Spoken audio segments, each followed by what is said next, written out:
Hey students, welcome to week 1 of organizational behavior. To help you along in this online format, each week I'll do a short overview of the upcoming week. I'll provide you an overview of what the chapter is about, key terms you should be looking for, and interesting concepts from the text. So between the text and these short overviews, you'll have various resources to help you through the material. And don't forget to check out this week's devotional about conflict management. You know, working in a team environment provides plenty of opportunity to exercise our conflict management skills. The Bible provides an excellent model on how to resolve disputes between us. So check out that short devotional on conflict management. Okay, let's go through an overview of the material for Chapter 1. Chapter 1 provides a definition of small groups, and then for teams, discusses empowerment, presents a framework for small group interactions, and then finally a systems view of how small groups operate. So you'll notice that the difference between the definitions of small groups and teams.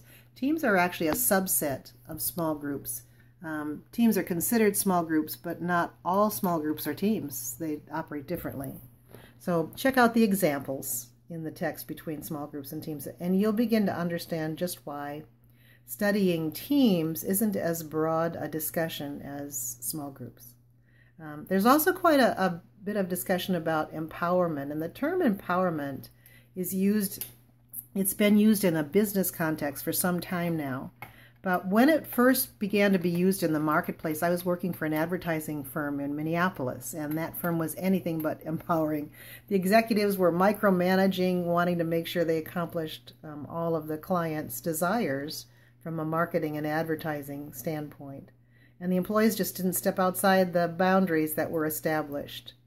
But it was exciting to believe that I could use my talents to help the organization. The chapter then presents a framework for small group interactions, how people interact on a small group. So check out figure 1.1. And that framework suggests that small groups are always negotiating the workplace environment by addressing elements of workplace influences, personal backgrounds, and then finally workplace consequences. And people in small groups continually maneuver in and through those elements, both as individuals and as a collective group. So small group dynamics are not easy given those individual backgrounds and workplace expectations, that's for sure. So this book overall provides a model and then suggestions on how to navigate the very muddy waters of small groups. And then finally, there's a discussion in the chapter about how small groups operate as a system. Don't let systems theory worry you.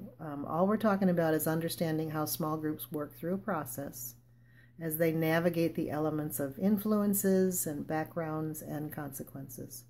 So the process of working in small groups involves understanding inputs to the group, outputs from the group, the throughput, what goes through the group, the cycles and feedback of operating as an organization, and then equilibrium. So those are terms that you'll become familiar with. So if you've not had a systems class, just don't let those terms worry you. We'll use them in context, and that'll help you understand. So make sure you're reading the terms throughout the chapter. Terms you'll want to pay attention to are identified in front of Chapter 1 as they are in every chapter. So pay close attention to the systems language and know the difference between small groups and teams. It's pretty simple. Excuse me, a quick note about virtual teams. These types of small groups have evolved quite quickly over the last few years. And so expansion on the use of virtual teams has been driven largely by technology. However, now that technology has enabled collaboration between remote people who've never met and may never meet, work has to be done on how to get these people to work together. So technology just causes us to see and hear each other remotely. It doesn't guarantee results. There's quite a bit of discussion on the virtual team concept in this chapter. So I think, make sure you read that. I think you'll find it interesting. All right, that's all the further for now. So please read carefully and thoughtfully Chapter 1. The examples are good and the research is solid, so spend some time on this foundational chapter. As a reminder that your initial response in Canvas to each of your 2 discussion questions is due by Wednesday, 11:59 p.m. in your time zone. Your responses to a minimum of 3 cohort discussion questions are due by Sunday, 11:59 p.m. in your time zone. Quizzes must be completed in Canvas no later than Friday, 11:59 p.m., and your assignments must be uploaded to Canvas no later than Sunday, 11:59. And I'll write you a note to help you understand a little bit more about that. All right.